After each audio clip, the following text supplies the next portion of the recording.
नमस्कार साथियों।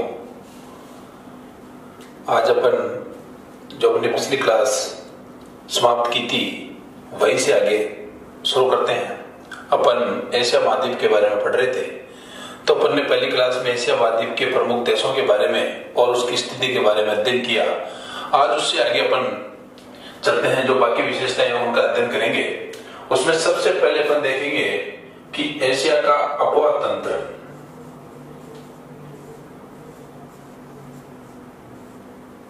अपन ने देखा था कि एशिया की क्या स्थिति है।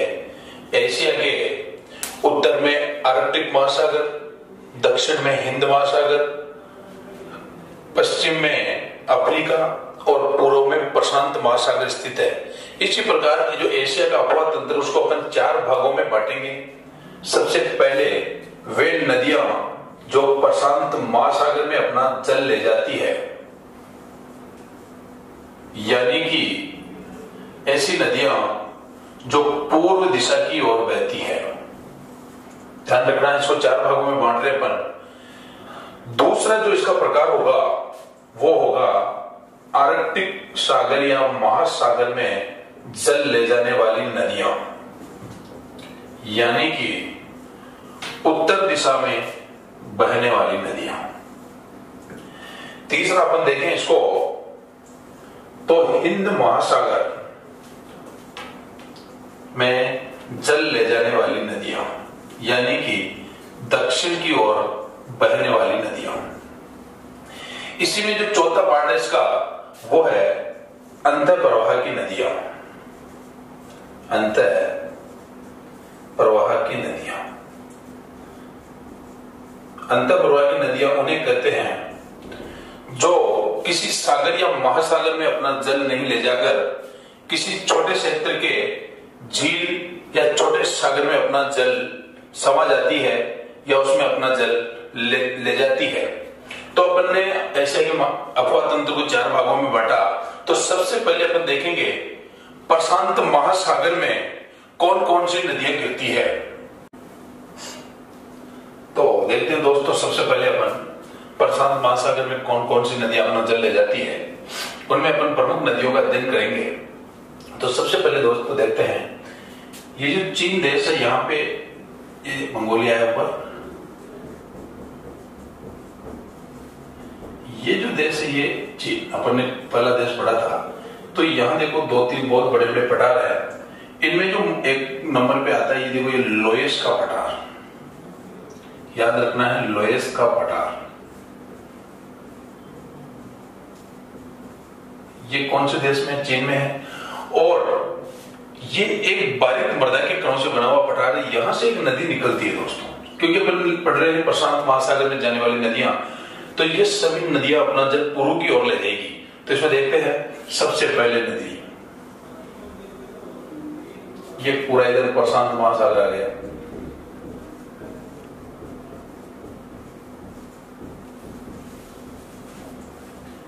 ये नदी लोएस के पठार से निकलकर यहां एक सागर है, पीला सागर। ये पीला सागर में गिरती है। इस नदी का नाम है ह्वांग नदी। ध्यान रखना दोस्तों, कौन सी नदी?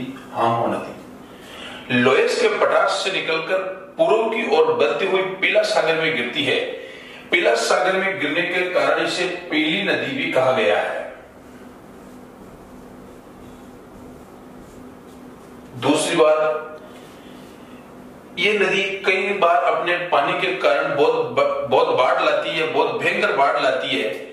इस कारण इस नदी को चीन का शौक भी कहा जाता है। चीन का शौक, ये इस नदी के बारे में महत्वपूर्ण बात थी। और दूसरी बात देखते हैं, इसी नदी के किनारे चीन की राजधानी बीजिंग स्थित है।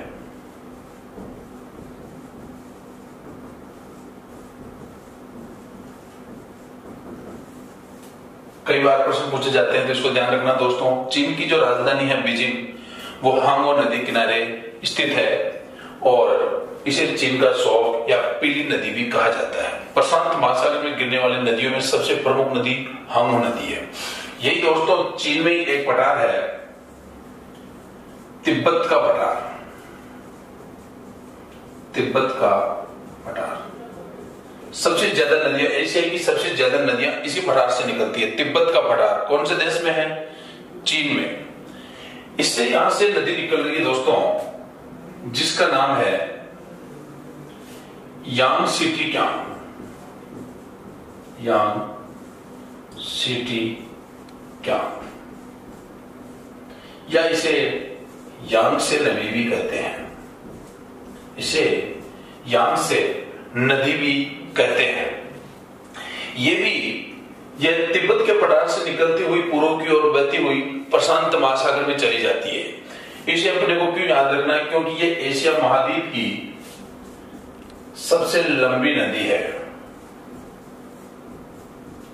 यांगसिटी क्यांग, ध्यान रखना दोस्तों। चीन का स्रोत तो कौन सी नदी है? हांगो नदी। और एशिया की सबसे बड़ी नदी कौन सी है या सबसे लंबी नदी? वो है यांगसिटी क्यांग। इसमें अपन तीसरी नदी देखते हैं जो प्रशांत महासागर में अपना जल ले जाती है, वो भी तिब्बत के पठार से निकलती हुई चीन, Myanmar, Thailand, Laos, Cambodia, Vietnam और ये जाती है दक्षिणी चीन सागर, दक्षिणी चीन सागर में गिरती है।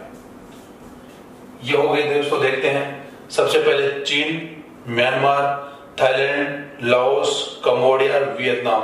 ये दक्षिणी एशिया के 6 देशों में बहती है। कौन सी नदी है दोस्तों? मेकॉन्ग नदी। दक्षिणी एशिया के 6 देशों में बहती है। इसलिए इस नदी को दक्षिणी पूर्वी एशिया की गंगा कहा गया है। दक्षिणी पूर्वी एशिया की गंगा। कौन सी नदी है दोस्तों? मेकॉन्ग नदी। एशिया, दक्षिणी पूर्वी एशिया की गंगा क्यों कहते हैं? क्योंकि ये दक्षिणी पूर्वी एशिया के प्रमुख 6 देशों में ये बहती है, इस कारण इसे दक्षिणी पूर्वी एशिया की गंगा कहा गया है। आगे देखते हैं और कौन सी नदी है। 3 प्रमुख नदियां होगी। एक नदी दोस्तों ये देखो, रूस। ये यहां यूराल पर्वत रूस को 2 भागों में बांटता है। यूराल पर्वत, ये जो भाग है ये यूरोप में आ जाता है और ये जो भाग है वो एशिया का भाग है। जो एशिया का जो रूस है उसे साइबेरियन रूस कहा जाता है, याद रखना है, साइबेरियन रूस। यहां से एक नदी निकलती है छोटी सी, यहां से अमूर नदी, और ये अपना जल प्रशांत महासागर में ले जाती है। तो प्रमुख रूप से प्रशांत महासागर में गिरने वाली 4 नदियां होंगी दोस्तों, हांगो नदी, यांगसिटी क्यांग नदी, मेकॉन्ग नदी और अमूर नदी। अब हम इसके दूसरे भाग को देखते हैं कि हिंद महासागर में कौन कौन सी नदियां अपना जल ले जाती है। तो सबसे पहले देखते हैं दोस्तों, ये जो तिब्बत का पठार है, यहां से एक नदी निकल रही है जो भारत, पहले चीन, भारत, पाकिस्तान होती हुई हिंद महासागर में अपना जल ले जा रही है। यूं कहे तो ये प्रमुख नदी है सिंधु, इसे अपन ने सिंधु नदी कहा है, या इसे सिंधु नदी का एक दूसरा नाम है इंडस नदी। ये जो सिंधु नदी है ये तिब्बत के पठार से निकलती हुई चीन, भारत, पाकिस्तान से होती हुई अरब सागर में गिरती है। अरब सागर हिंद महासागर का एक पार्ट है। ये नदी होगी। दूसरी और प्रमुख नदी देखते हैं अपन, जो तिब्बत के पठार से निकलती है और म्यांमार में बहती हुई, यहां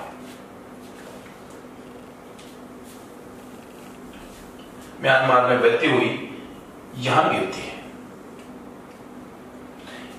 यहां एक सागर है अंडमान सागर, इसमें यह गिरती है और 2 ही देशों में बहती है, चीन और म्यांमार। प्रमुख रूप से म्यांमार में बहती है और इस नदी का नाम है इरावदी नदी। इसलिए इस नदी को, क्योंकि प्रमुख रूप से केवल और केवल म्यांमार में बहती है, इसलिए इस नदी को म्यांमार की जीवन रेखा कहा जाता है। म्यांमार की जीवन रेखा कौन सी नदी? इरावदी नदी। बहुत सारे प्रश्न आ रहे हैं मेरे पास, जैसे दक्षिणी पूर्वी एशिया की गंगा, चीन का शौक, एशिया की सबसे लंबी नदी। आगे देखते हैं दोस्तों, ये स्थिति है यहां पे, ये अफ्रीका महाद्वीप आ गया। अगली नदी पढ़ रहे हैं अपन, उसके लिए उसकी स्थिति जान रहे हैं। अफ्रीका महाद्वीप, और यहां ये लाल सागर है, यहां भूमध्य सागर है, यहां काला सागर है। काला सागर और भूमध्य सागर के बीच में जो देश है, इसे टर्की या तुर्की कहा जाता है। यहां में इस देश में एक पठार है या एक पर्वत है, एक तरह से टारस पर्वत। टारस पर्वत कौन से देश में है? टर्की में। यहां से एक नदी निकलती है, यहां से एक तो क्या मुख्य रूप से दो नदियां हैं, बाद में मिल जाती है, दोनों टारस पर्वत से निकलती है, एक यूं एक यूं, और ये सीरिया, ईरान, इराक में बहती हुई ये अरब आ गया, सऊदी अरब इधर, सऊदी अरब के पास यहां पारस की खाड़ी में गिरती है। पारस की खाड़ी 3-4 देशों में बहती है, Turkey, Syria, Iran, Iraq. Saudi Arab में नहीं बहती, ध्यान रखना दोस्तों, सऊदी अरब के पास पारस की खाड़ी में गिरती है। प्रारंभ में 2 नदियां होती है, एक होती है दजला और एक होती है फरात। बाद में दोनों नदियां मिलकर एक नदी बन जाती है।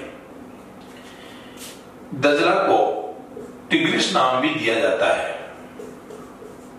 तथा फरात को यूफ्रेटस नाम दिया गया है।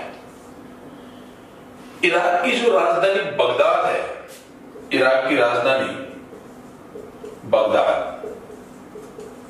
वो दजला नदी के किनारे स्थित है। और इस नदी को याद रखने का कारण क्या है दोस्तों? इसी नदी के किनारे विश्व की प्रसिद्ध मेसोपोटामिया की सभ्यता का विकास हुआ है। कौन सी नदी के किनारे? दजला नदी के किनारे मेसोपोटामिया की सभ्यता का विकास हुआ है।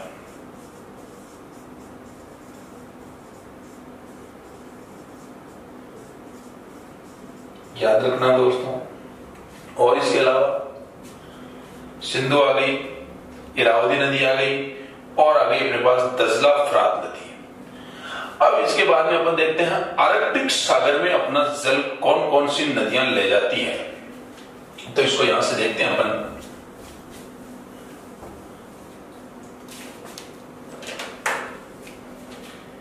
ये स्थिति है जो रूस है, और ये अपन ने कर लिया है यूराल पर्वत।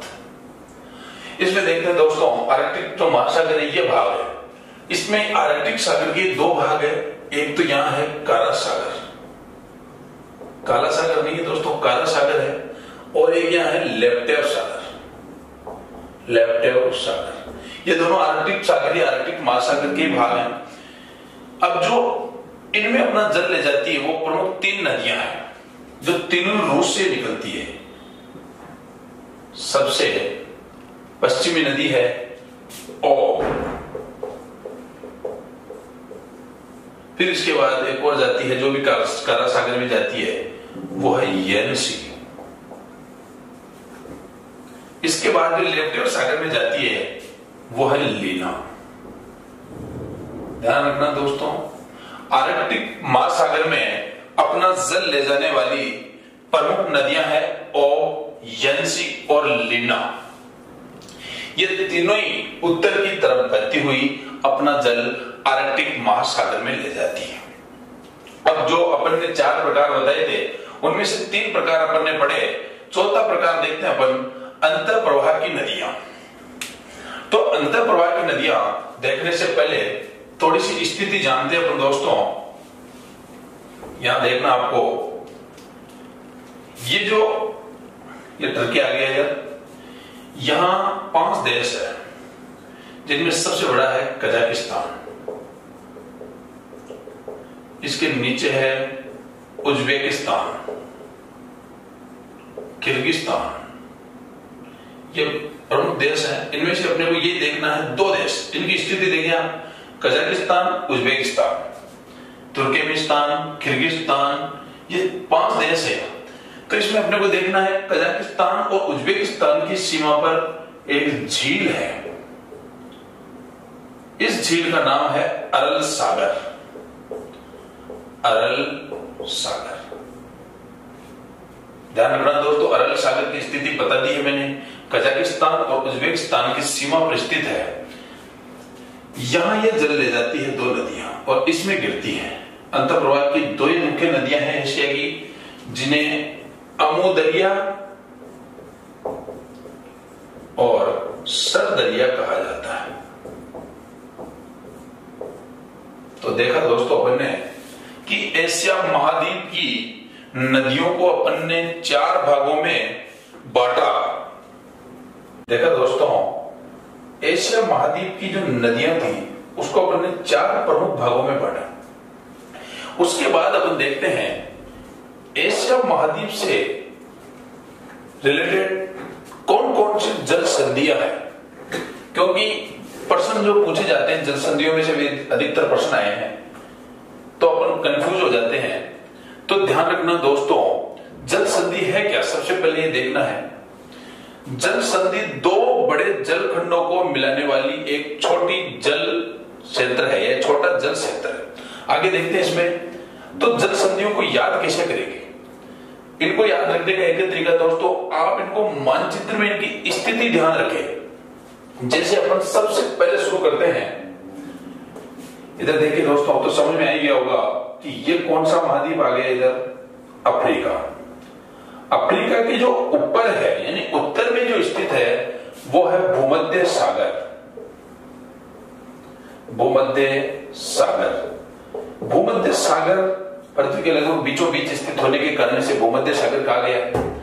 और इधर है काला सागर, यह काला सागर दोस्तों। यहां लाल सागर है।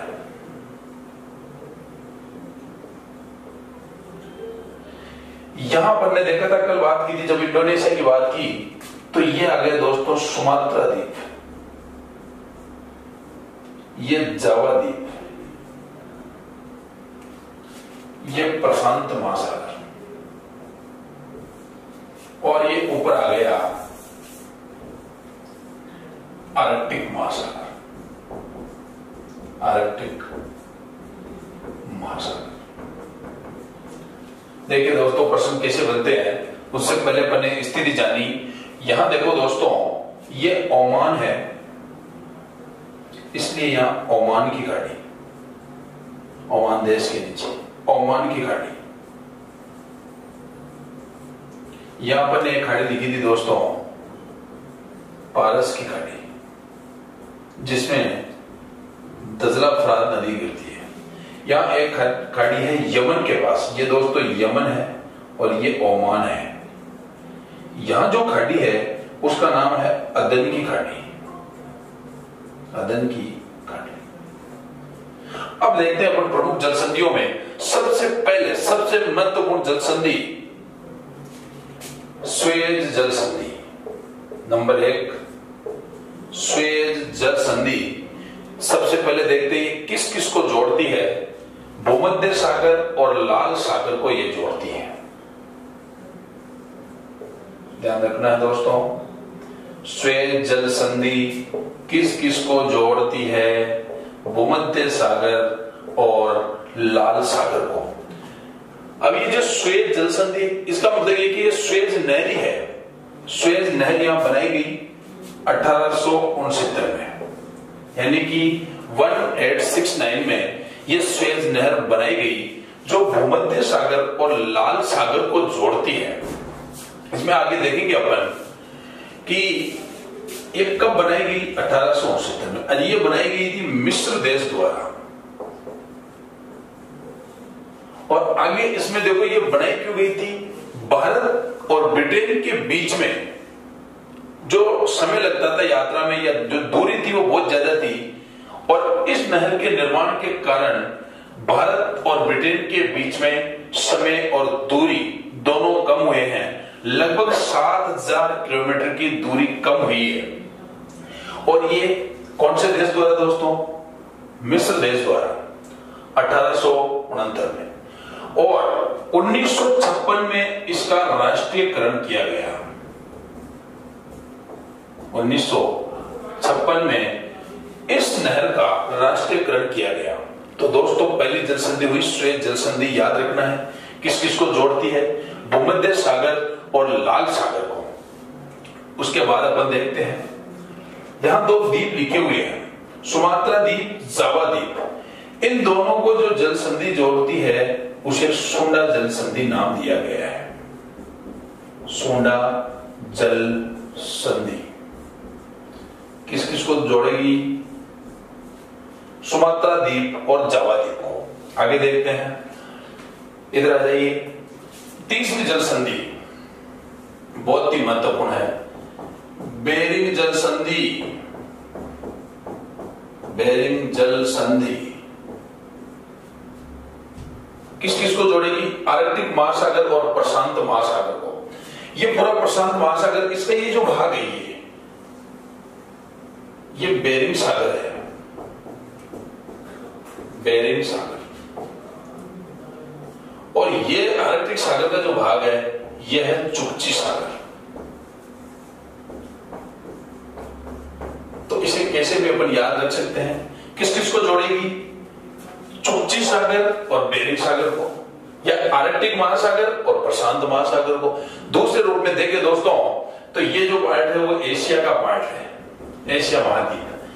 अगर अपन इधर देखेंगे तो ये स्थिति आ जाती है उत्तरी अमेरिका महाद्वीप की, क्योंकि पृथ्वी गोल है दोस्तों। मानचित्र पे ऐसा नहीं दिखाया होता कभी भी, उनको अपने को ध्यान रखना है। जब ये उत्तरी अमेरिका आ जाती है तो ये पार्ट है अलास्का। अलास्का। तो कई बार पूछा गया है एशिया और अमेरिका को कौन सी जल संधि अलग करती है, या इन दोनों के बीच में कौन सी जल संधि है? कौन सी जल संधि? बेरिंग जल संधि। या रूस को अलास्का से कौन अलग करता है? रूस को अलास्का से कौन सी जल संधि अलग करती है? बेरिंग जल संधि। याद रह जाएगी दोस्तों, 3 जल संधियां होगी। स्थिति ध्यान रहेगी तो सारी जल संधियां समझ में आएगी। इसके बाद और देखते हैं, ये जो काला सागर है, ये जो काला सागर है दोस्तों, इसका जो उत्तरी पार्ट है ये, और एक है दक्षिणी पार्ट। इस काला सागर के उत्तरी पार्ट को अजोग सागर कहा गया है, अजोग सागर। और इसके दक्षिणी भाग को मरमरा सागर कहा गया है, मरमरा सागर। यहां भी दो जल संधियां हैं प्रमुख रूप से। अजोग सागर और काला सागर को जो जोड़ती है वो है कर्च जल संधि। कर्च जल संधि किस किस को जोड़ती है? काला सागर को अजोग सागर से। और यहां एक और जल संधि है जो काला सागर को मरमरा सागर से जोड़ती है, वो है बॉस्फोरस जल संधि।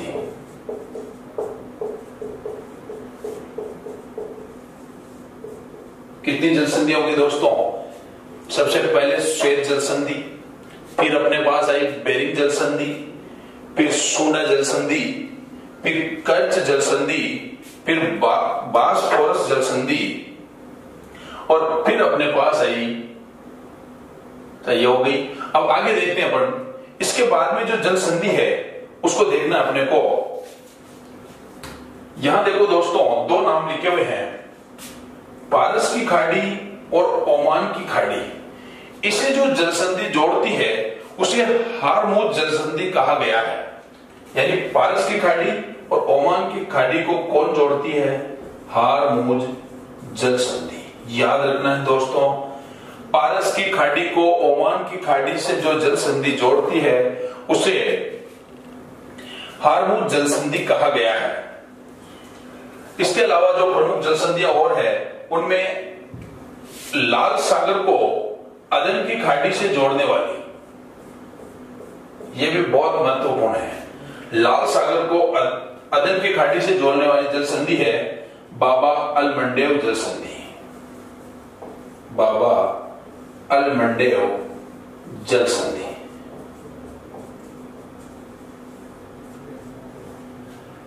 तो दोस्तों ये बात हुई अपनी जल संधियों की, एशिया महाद्वीप की जो प्रमुख जल संधियां है। इसके बाद में अपन प्रमुख जो एशिया महाद्वीप की जो प्रमुख झीलें हैं उनके बारे में अध्ययन करते हैं दोस्तों। उसमें देखते हैं कौन कौन सी प्रमुख झीलें हैं। तो इसमें अपन सबसे पहले देखेंगे दोस्तों, झीलों की भी आपको स्थिति का पता होना बहुत जरूरी है। देखते हैं,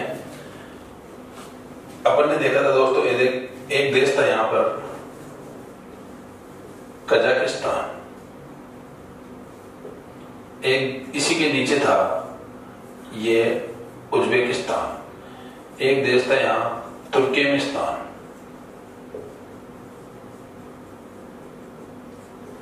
और ये इधर आ गया दोस्तों, यहां भी एक झील है ये, और इधर आ गया ये रूस वाला पार्ट।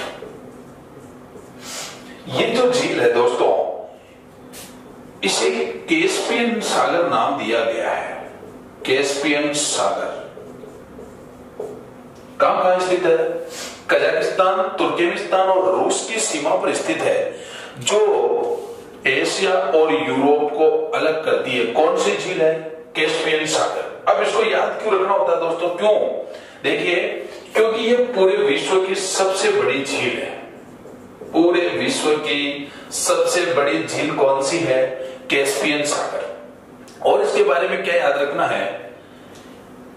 और ये खारे पानी की है। इसका क्षेत्रफल लगभग 3,71,000 वर्ग किलोमीटर है। और इसके बारे में बात करते हैं अपन, ये एशिया को यूरोप से अलग करती है। और देखो, इसकी जो लवणता है, लवणता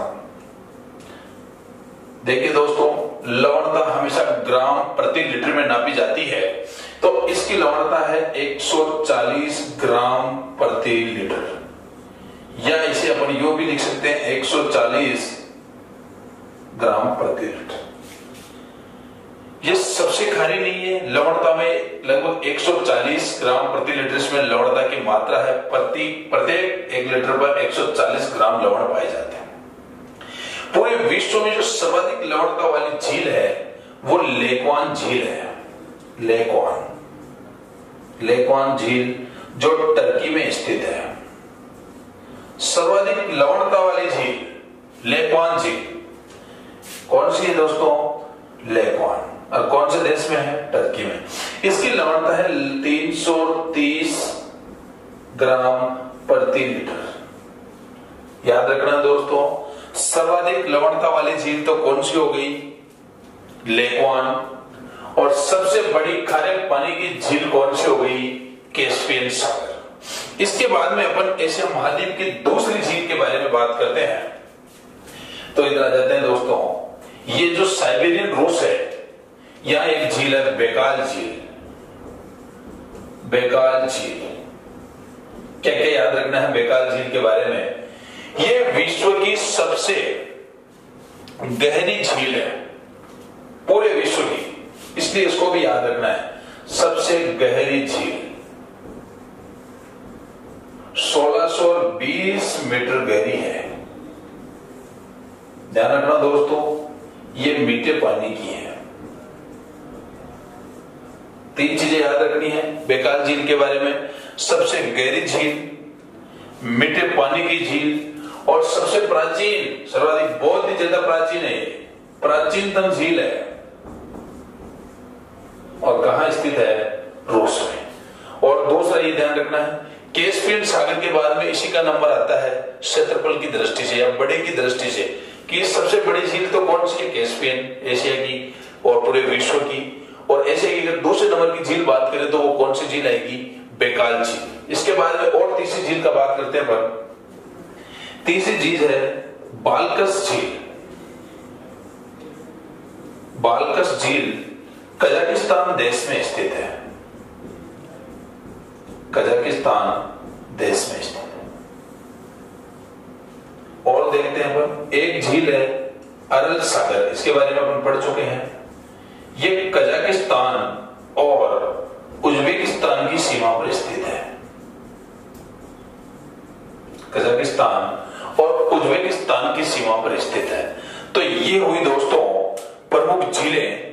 अब अपन प्रमुख रूप से जो पर्वत हैं, यानी कि एशिया के जो प्रमुख पर्वत हैं, उनके बारे में अध्ययन करते हैं।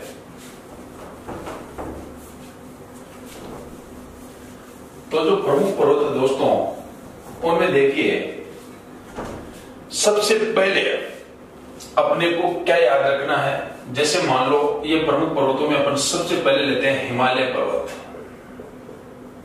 हिमालय पर्वत सबसे पहले इसकी स्थिति ये कहां है? दक्षिणी एशिया में स्थित है। पहली चीज, किस प्रकार का पर्वत है? ये नवीन मोड़दार पर्वत है। नवीन मोड़दार पर्वत है। दो चीजें होगी दोस्तों। अब देखिए नवीन मोड़दार पर्वत, देखिए दोस्तों जितने भी पर्वत हुए हैं या पर्वत निर्माण हुए हैं, वो पृथ्वी पर 4 प्रकार की घटनाओं से हुए हैं। पृथ्वी पर 4 पर्वत निर्माणकारी घटनाएं हुई है प्रमुख रूप से, जिसमें पहली है प्रीकैम्ब्रियन। इसका नाम सुना है, इस युग की अरावली है। इसके बाद में पहला नाम आता है दोस्तों प्रीकैम्ब्रियन, दूसरा नाम है कैलोडियन, कैलोडियन युग, तीसरा नाम आता है हर्शियन युग और चौथा नाम आता है अल्पाइन युग। ये क्रम से है दोस्तों, ध्यान रखना है। तो सबसे पुराना प्रीकैम्ब्रियन, और ये जो सभी नवीन मोड़दार पर्वत बने हैं वो अल्पाइन युग के, यानी बहुत ही नवीन है। तो हिमालय भी कौन से युग का है? अल्पाइन युग का है। इसी प्रकार और भी बहुत सारे नवीन मोड़दार जो पर्वत हैं, जैसे उत्तरी अमेरिका का रॉकीज, दक्षिणी अमेरिका का एंडीज, यूरोप का आल्पस, अफ्रीका का एटलस और ऑस्ट्रेलिया का ग्रेट डिवाइडिंग रेंज आदि पर्वत नवीन मोड़दार पर्वत है। ध्यान रखेंगे दोस्तों। तो हिमालय भी याद रखना। और हिमालय की जो सबसे ऊंची चोटी है उसे माउंट एवरेस्ट, माउंट एवरेस्ट, ये एशिया की भी सबसे ऊंची चोटी हो जाएगी दोस्तों, ध्यान रखना है। हिमालय की सबसे ऊंची चोटी है माउंट एवरेस्ट, जिसे पर्वतों की रानी, सागर माथा या चोमो लुंगमा भी कहा जाता है। और इसकी ऊंचाई 8,848 मीटर है। पहला पर्वत हुआ दोस्तों अपने पास हिमालय। इसके बाद जो और पर्वत ज्यादा महत्वपूर्ण पर्वत यही था। अब जो दूसरे पर्वत है, केवल उनके बारे में ये देखना है कि वो पर्वत कौन से देश में स्थित है। तो यहां देखते हैं दोस्तों हम टारस पर्वत। देखा था दोस्तों ये कहां है? टर्की। और कौन सी नदी निकल रही थी यहां से? दजला फरात नदी। ये हो गया पर्वत दोस्तों। एक देखिए हिंदुकुश पर्वत, हिंदुकुश पर्वत, ये पाकिस्तान अफगानिस्तान में है। किरथर पर्वत, ये पाकिस्तान में है। जाग्रोस पर्वत, इराक, ईरान में है। और बात करते हैं शान पर्वत, ये चीन में है। कुनलुन पर्वत, ये भी चीन में है। ये एशिया की रीढ़ कहते हैं इसे, कुनलुन पर्वत को।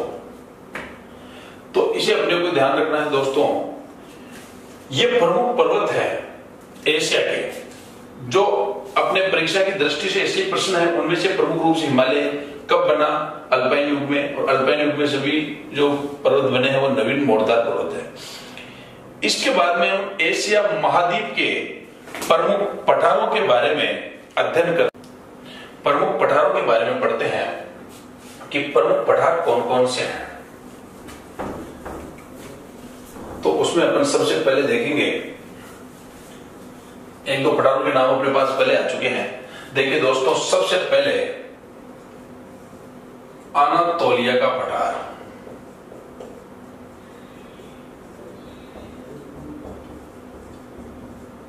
देखो, पठारों का ज्यादा नहीं, कुछ विशेषताएं, उसके अलावा ये कौन से देश में स्थित है याद रखना है। यह टर्की में है और इसी पठार पर टारस पर्वत स्थित है। टारस पर्वत और पोंटिक पर्वत, ध्यान रखना दोस्तों। टारस पर्वत वही है जहां से दजला फरात नदी निकलती है और उसी नदी के किनारे प्रसिद्ध मेसोपोटामिया की सभ्यता का विकास हुआ है, वो ये टारस पर्वत है। कौन से देश में दोस्तों? टर्की में, अनातोलिया का पठार। दूसरा पठार देखते हैं, पामीर का पठार। पामीर का पठार, इसमें विशेषता क्या है दोस्तों? ये चीन में स्थित है और एशिया की सर्वाधिक पर्वत श्रेणियां,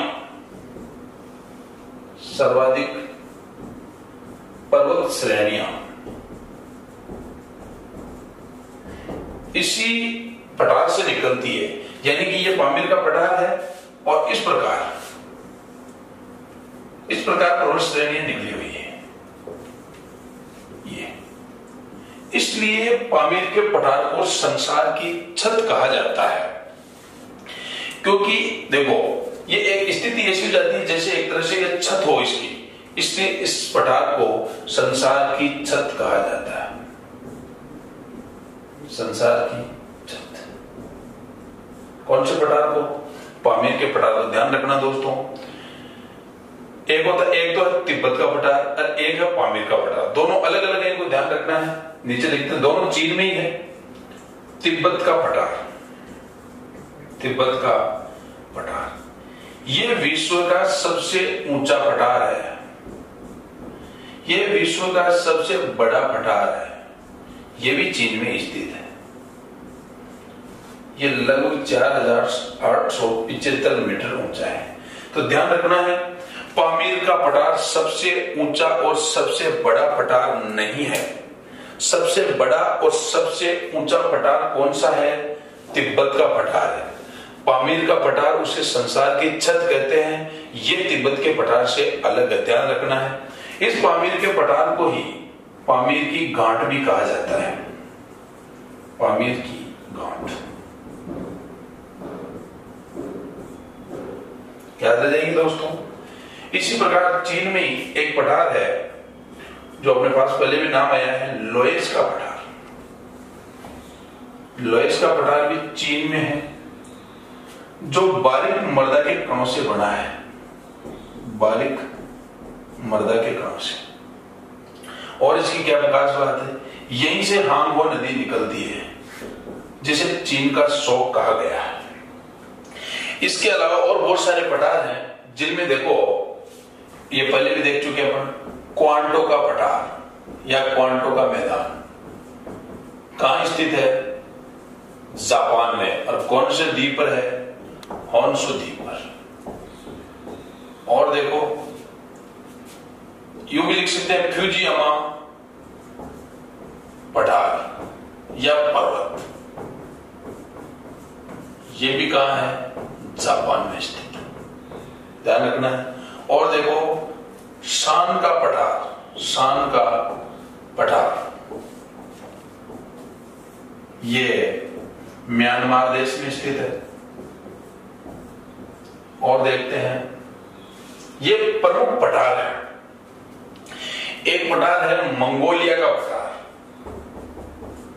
मंगोलिया का पठार ये मंगोलिया देश और इसका कुछ भाग चीन देश में आता है। ये दोस्तों एशिया महाद्वीप के प्रमुख पठार हुए, जो प्रमुख रूप से अपने को याद रखने लायक यही पठार है। तिब्बत का पठार, पामीर का पठार, लोएस का पठार, इनकी विशेषता याद रखना। पामीर का पठार और तिब्बत के पठार में से ही प्रश्न पूछे जाते हैं। अब इसके बाद में हम एशिया महाद्वीप के प्रमुख मरुस्थलों के बारे में बात करते हैं। तो इसमें देखते हैं दोस्तों कि एशिया महाद्वीप के कौन कौन से मरुस्थल हैं। तो इसमें देखना अपने को, सबसे पहले अपन देखते हैं दोस्तों कि मरुस्थल होता क्या है।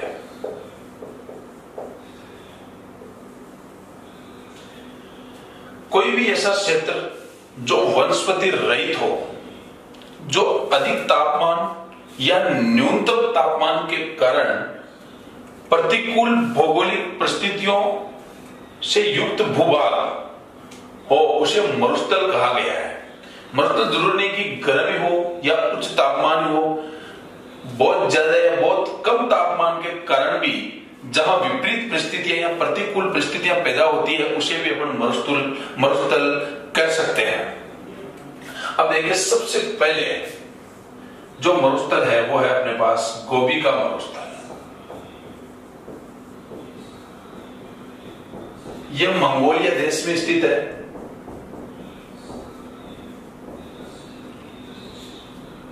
ये एक ठंडा मरुस्थल है।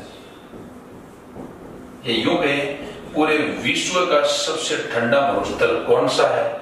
गोबी का मरुस्थल।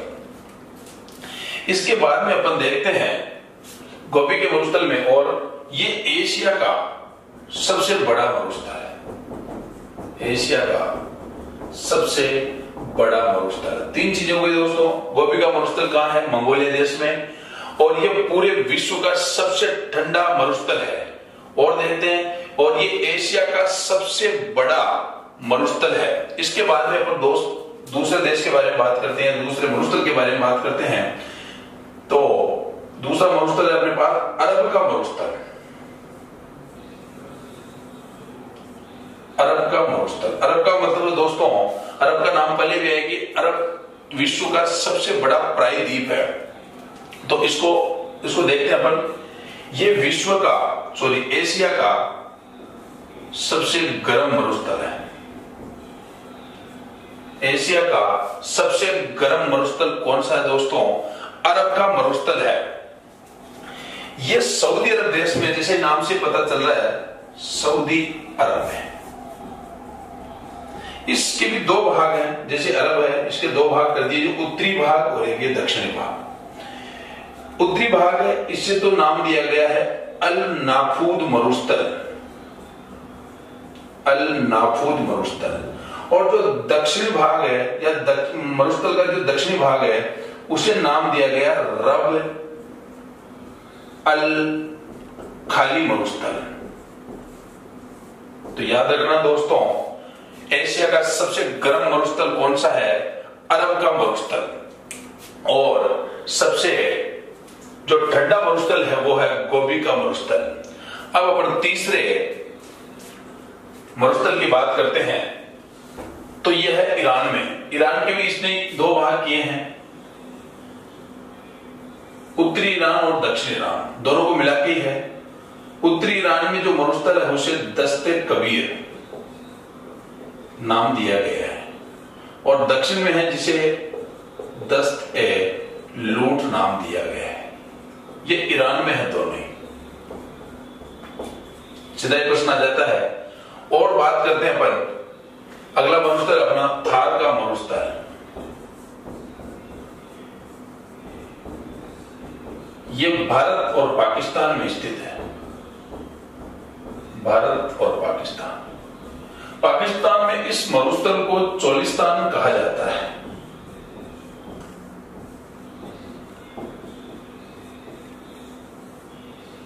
और बात करते हैं दोस्तों, जो अन्य मरुस्थल है उनमें अपने पास एक और मरुस्थल है कजिल कुम मरुस्थल। कजिल कुम मरुस्थल। ये जो मरुस्थल है ये कजाकिस्तान और उज्बेकिस्तान की सीमा पे है, या इन दोनों देशों में है। कजाकिस्तान और उज्बेकिस्तान की सीमा पर कौन सा मरुस्थल है, या दोनों देशों में कौन सा मरुस्थल है? कजिलकुम मरुस्थल। एक मरुस्थल और है दोस्तों, कराकोरम मरुस्थल। यह मरुस्थल तुर्कमेनिस्तान में है।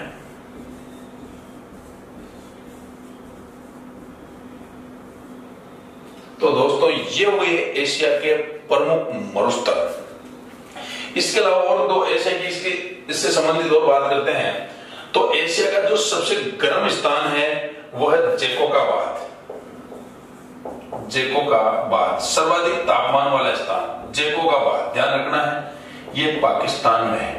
एशिया का सर्वाधिक तापमान वाला स्थान कौन सा है? जैकोबाद। और सबसे कम तापमान वाला या न्यूनतम तापमान वाला स्थान है बर्कोयांस्क, जो रूस में स्थित है। तो दोस्तों ये हुए एशिया के प्रमुख मरुस्थल। तो अपन ने बात की, शुरू से ही अपन ने पूरे एशिया का अध्ययन किया है। इसमें अपने जितने भी टॉपिक लिए हैं, इससे संबंधित जितने भी बातें बताई है, वो सब परीक्षा की दृष्टि से बहुत ही महत्वपूर्ण है। जो भी आने वाली परीक्षाएं हैं उनकी दृष्टि से अपन ने सबका लगभग विस्तार से अध्ययन कर लिया है। अब आपको कोई भी जो चीज में कंफ्यूजन है या कोई सुझाव देना चाहते हैं तो आप कमेंट बॉक्स में जरूर बताया करो कि ये चीज है यहाँ पर, या इसमें ये सुझाव दे सकते हैं आप। तो ये अपना एशिया के बारे में बात हुई दोस्तों।